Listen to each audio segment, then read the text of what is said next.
आज हम बहुत ही इम्पोर्टेंट टॉपिक के बारे में बात करने वाले हैं और वो है बच्चों में होने वाले गैसेस। तो 1 महीने से लेके 1 साल तक के बच्चे में जो है वो पेट दर्द होता है और गैसेस की प्रॉब्लम होती है। लेकिन हम बोलेंगे कि हम ज्यादातर 1 महीने से लेके 5-6 महीने तक के जो बच्चे होते हैं उनमें ज्यादातर गैस वाली प्रॉब्लम होती है। उनके पेट के अंदर गैस जमा हो जाती है और फिर उनको पेट दर्द होता है। तो इसमें अगर आप घर में हैं तो आप घर में क्या नुस्खा अपना सकते हैं या फिर घर में ऐसा क्या इलाज कर सकते हैं ताकि बच्चे को जल्दी से जल्दी उसमें आराम मिले। तो यही आज हम इस वीडियो में जानने वाले हैं। नमस्ते, मेरे चैनल में आप सबका बहुत बहुत स्वागत है। तो सबसे पहले तो हमको ये पता लगाना है कि बच्चा जो है वो क्यों रो रहा है। क्या वो गैसेस की वजह से रो रहा है या फिर उसका कुछ और कारण है क्या। तो अगर बच्चे का पेट दर्द हो रहा है या फिर वो गैसेस की वजह से रो रहा है तो हम कैसे पता करेंगे। तो सबसे पहले हमको देखना है कि बच्चे के पेट को हाथ लगा के देखना है। अगर बच्चे का पेट जो है वो फूला हुआ दिख रहा है तो समझ लेना कि उसको गैस पास नहीं हो रही है। दूसरी बात, जैसे ही आप बच्चे के पेट को हाथ लगाते हैं तो बच्चा और ज्यादा जोर जोर से रोने लगता है तो समझ जाना कि बच्चे के पेट में दर्द है और बच्चे की जो पेट में है वो गैस भरी है। इसकी वजह से बच्चे को दर्द हो रहा है। तो अब ये गैस है जो बच्चे के पेट से हमको निकालनी है। तो उसके लिए हम क्या कर सकते हैं। सबसे पहला उपाय ये है कि हर घर में नहीं लेकिन कुछ घर में हो सकता है कि जो खाने वाला पान होता है वो अगर आपके घर में है तो आप वो खाने वाला पान पैन में या तवे पे थोड़ा सा गर्म करके उसको हल्का सा गर्म करके अपनी स्किन को लगा के देखे पहले कि वो ज्यादा गर्म ना हो ताकि बच्चे को उससे कुछ भी तकलीफ ना हो। वो उस पान को गर्म करने के बाद कि बच्चे के आपको पेट पे रखना है। बच्चे के पेट पे जैसे ही जो खाने का जो पान है वो ठंडा हो जाता है उसको फिर से गर्म करना है और फिर से बच्चे के पेट पे रखना है। एक हो गया ये। दूसरा उपाय ये है कि अगर अब किसी के घर में है नहीं पान तो क्या करेंगे। तो आप हल्का सा जो कपड़ा है वो तवे पे रख के गर्म करें। उसको हल्का गर्म करने के बाद अगेन आपने अपने अपने स्किन को पहले उसको लगा के देखना है कि वो ज्यादा गर्म ना हो ताकि बच्चे को जो है वो कुछ भी तकलीफ ना हो, मतलब कि उसकी स्किन जो है वो जले नहीं, उसको रेडनेस ना हो।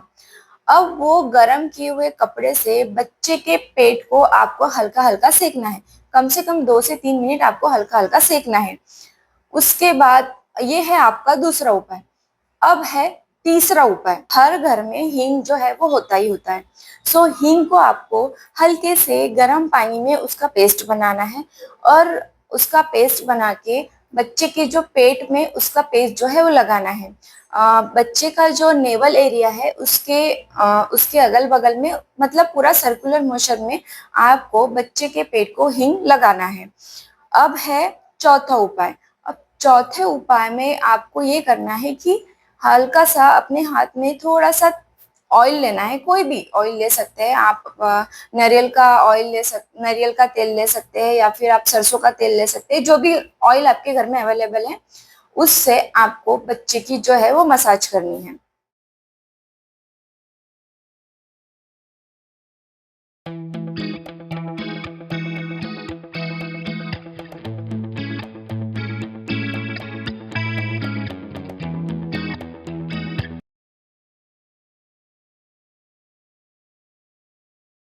अब पांचवा उपाय है। पांचवें उपाय में हमको बच्चे के जो पैर है उसको थोड़ी सी हलचल करानी है। बच्चा को थोड़ी सी एक्सरसाइज करानी है। अब आप बोलोगे इतने छोटे बच्चे को हम कैसे एक्सरसाइज करेंगे। तो आप ये देखिए तो आप ये समझ जाएंगे कि बच्चे को कैसे एक्सरसाइज कराएंगे। मस्ती करो ना। 1 2 3 4 5। अब ये देखिए जो वीडियो में मैंने आपको दिखाया है जिसमें मैंने अपनी बच्ची पे आपको ये करके बताया है। तो देखिए मेरी जो बेटी है वो बड़ी हो गई है, अभी उसको कोई प्रॉब्लम नहीं है, उसको कोई दिक्कत नहीं है, इसलिए वो आराम से करने दे रही है। लेकिन जब बच्चा छोटा होता है और उसको बहुत तकलीफ होती है, उसको गैस नहीं पास हो रहे होते तो वो बहुत रोता रहता है। अब ये नहीं रो रही है लेकिन जब भी आप ये बच्चे को करो जब भी आप बच्चे को ये करोगे तो बच्चा जो है वो रोता रहेगा और ये करने के समय भी वो रोएगा। तो आप ये मत समझिए कि बच्चा जो है वो रो क्यों रहा है, बच्चा 100% रोएगा। तो इसलिए ध्यान रखिए। कि बच्चे को आपको ये सारी चीजें धीरे धीरे करनी है। अब ये हो गए हमारे सारे घर के नुस्खे। अब अगर इतना करने के बाद भी अगर कोई बच्चा जो है वो उसका रोना बंद ही नहीं हो रहा है या फिर उसकी तकलीफ कम ही नहीं हो रही है, तो फिर लास्टली आपको अपने डॉक्टर को दिखाना पड़ेगा। अपने डॉक्टर को कंसल्ट करके ही बच्चे को दवाई देनी है। अगर किसी ने बताया है कि उनके बच्चे को ये दवाई दी थी तो आप वही दवाई उतनी मात्रा में अपने बच्चे को दे दीजिए, तो ऐसा नहीं करना है। इसके पीछे का कारण मैं आपको ये बता रही हूँ, क्योंकि बच्चे का वजन जो मतलब बच्चे का जो वेट होता है उसके हिसाब से डॉक्टर उसको दवाई देता है। इसीलिए डॉक्टर को दिखाने के बाद, डॉक्टर को कंसल्ट करने के बाद ही आप अपने बच्चे को दवाई दीजिए। तो अगर आपको वीडियो अच्छी लगी है तो वीडियो को लाइक शेयर और कमेंट कीजिए। अगर आपके कुछ सवाल है तो तब भी आप वो मुझे कमेंट सेक्शन में पूछ सकते हैं और चैनल को सब्सक्राइब कीजिए। धन्यवाद।